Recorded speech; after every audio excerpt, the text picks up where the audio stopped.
ちは、K です。今回はスタバで食べたカフェメニューをスケッチしましたので、私なりの書き方を紹介いたします。出先でペン線がお家で祈りの方法にてスケッチさせていただきました。実際にカフェでスケッチしてみたい方の参考になりましたら大変嬉しいです。それではスタートです。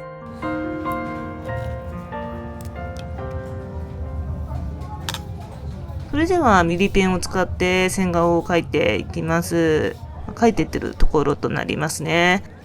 使ってるミリペンはステッドラーさんのピグメントライナーとなります。今回はスコーンから描いていくことにしました。スコーンの三角形を描いていき、徐々に立体的にしていくイメージで描いていきました。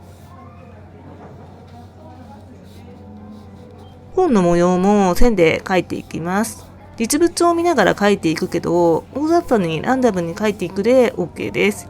模様も線で描いていくことで、後に色類の時に目安にすることができます。なので、こういった模様系もね、線で描くのはおすすめです。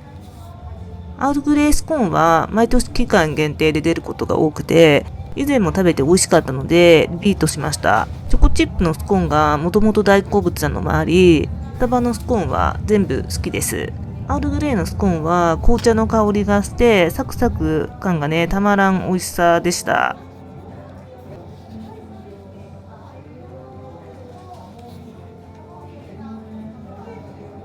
スコーンがかけ終わったらその下にあるフォークを描いていきます。フォークもスコーンと一緒でまずは形から描いていき、下の方に線を追加することで立体感が出ます。ここだけで話し、フォークを少し大きく描きすぎてしまったかなと思いました。だけどね、この描いてる時の私にはそう見えたということにしときます。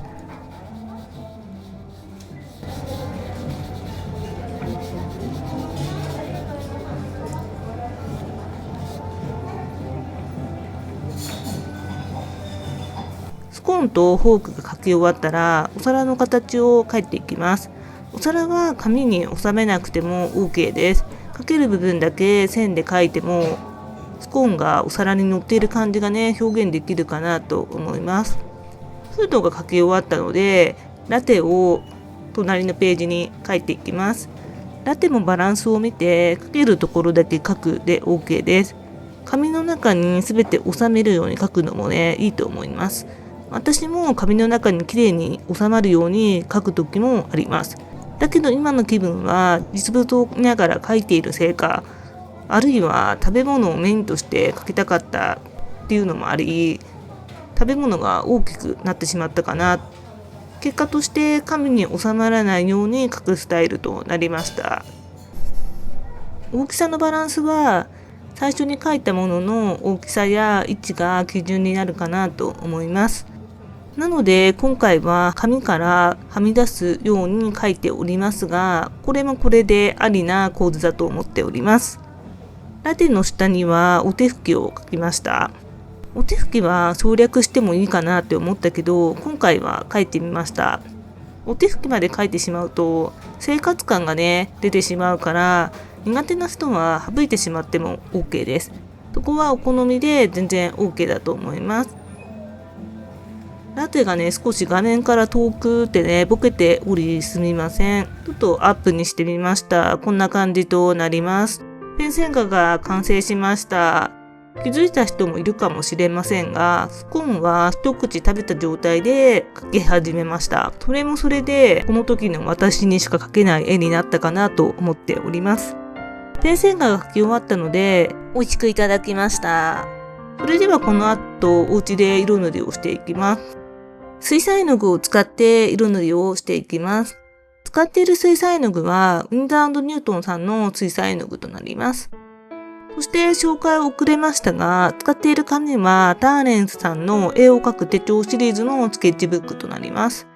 まずは影の色をうっすら塗っていきました。すみません、ただいまうっすら塗った影の色なんですけれども、作っているところをね、撮影するのを忘れてしまいました。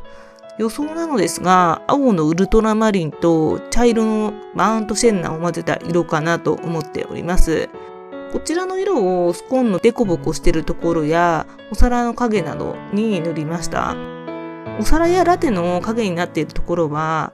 もう少し濃くしたかったので、追加で色を作って影の色を塗っていきます。青のウルトラマリン、黄土色のイエローオーカーを混ぜて色を作りました。今回は青みが強い色が作りたかったので、ウルトラマリンの色の割合が多い色を作って塗っていきました。先ほどアールグレースコーンの食べた感想についてお話しさせていただいたんですけれども、ラテのハニージンジャーチャイティーラテについても少しお話しさせてください。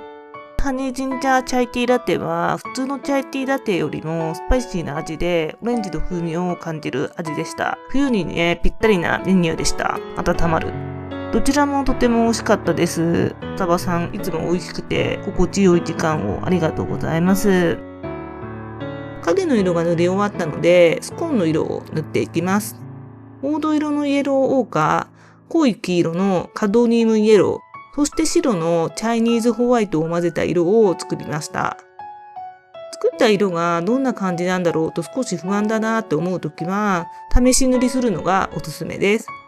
スコーンの色の濃いと思ったところから塗っていきました。ここでは全て塗り切らないっていうのがポイントです。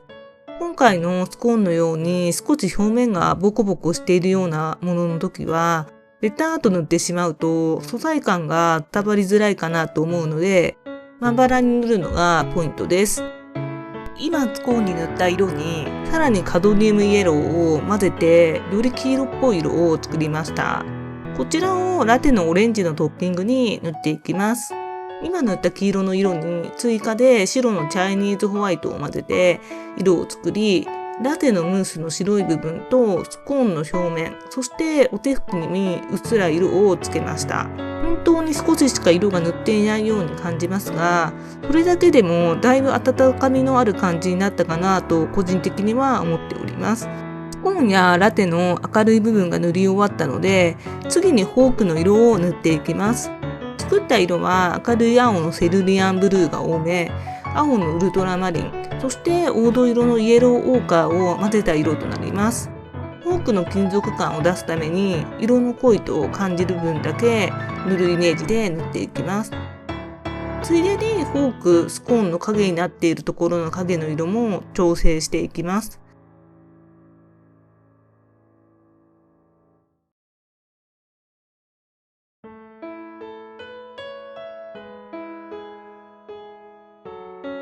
ラテのカップの影の色が濃いと思ったところも追加で色を塗っていき、色を濃くしていきます。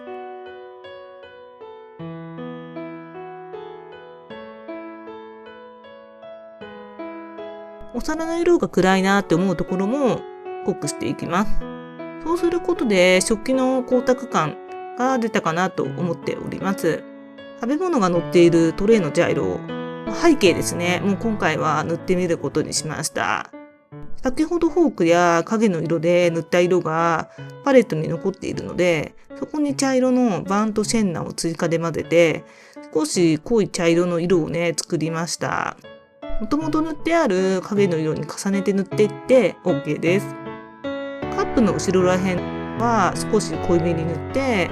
そして下に行くにつれて、絵の具が薄くなるように塗っていきました。そうすることで明暗が表現できて、なんだかおしゃれな感じになったかなと思います。背景の色を塗ったらスコーンが目立たなくなってしまったかなと思ったので、パレットに残っている黄色の絵の具を使ってスコーンの色味を調整します。これにて色塗りが完成です。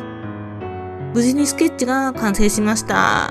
線画も大雑把に描いたかな。そして色塗りも大雑把な感じで塗ったので、ラフ感をどこかしらに感じる絵になったかなと思います。それがおしゃれ感につながる絵になったかなと個人的には思っております。スタバにはよく行くので、今回のようにまたスケッチしたいなと思っております。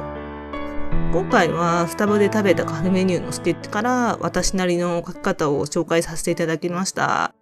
カフェで食べ物をスケッチしてみたいと思っている方に私の描き方が参考になりましたら大変嬉しいなと思っております。